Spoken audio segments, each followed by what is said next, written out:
This is Fox 25 Morning News. Well, some would call it an ancient Chinese secret, while others call it nonsense, and still there are those who see it as a way of life.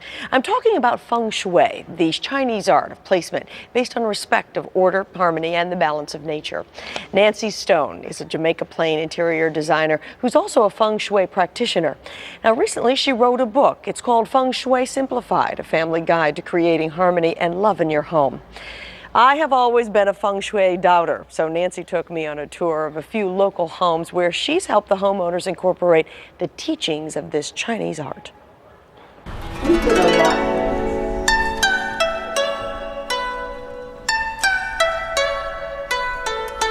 Kathy and Judd recently moved into this lovely home. Each has a demanding job that keeps them away from the house many hours of the day.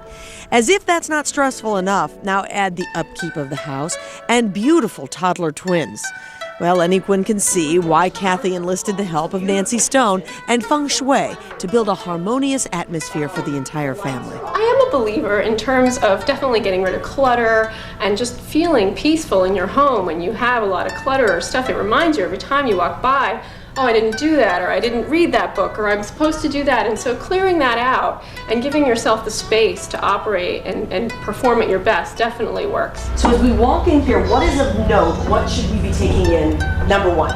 The first thing Nancy did in this house was have some of the walls knocked down to increase the flow in the home. That allows the energy to keep moving. Shelves were built to rein in clutter, and the walls were painted. Some are soft and quiet, some are red and high energy. Red is an important color to have in your house. People are afraid of red, but it's a good color to have, isn't it? This is a good color, brings your energy up. Nancy reminds me that energy in the home is the foundation for harmony. Where you sit at a table makes the difference. Whether it's in a restaurant or a private home, you should always see who's coming in and out. Then your soul isn't bothered and it feels good. And those people on that side of the table have a better access to who's coming in and out. And it's fascinating because it does work. And if you're doing some negotiation, take a power seat. Turns out a lack of power position was the cause for little 4.5-year-old Cameron's lack of sleep. His mother, Cheryl, had tried everything, but her little guy's nightmares just kept coming until she incorporated Feng Shui into his room. Now, it's my understanding that Cameron was having a little trouble sleeping here. He was. So I came in. I talked to Nancy you said about Nancy it. saved me here. And she did. She absolutely saved me. Thank you, dear. You're welcome. She explained to me that the room needed to be rearranged. The positioning of the furniture was definitely not a good thing.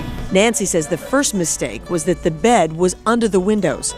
Actually, the headboard needs to be between the windows with a solid wall behind it.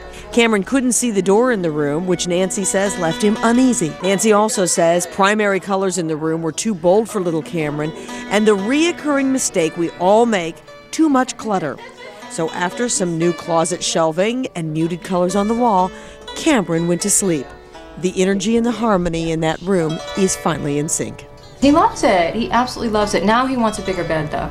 Wow. But I told him, I said, you know what, the wall here only fits a bed this size, so wait until you're in high school. Nancy and some of her simplified Feng Shui teachings certainly helped restore some balance in Cheryl's life, and Kathy hopes once her house is fully unpacked and completed, it will do the same for her family.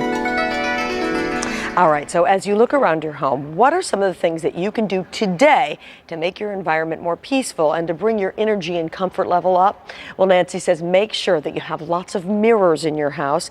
They bounce the energy from place to place.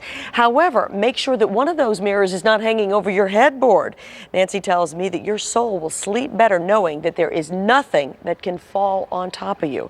And finally, use the sound of water in your home. Water raises the energy level in a peaceful way.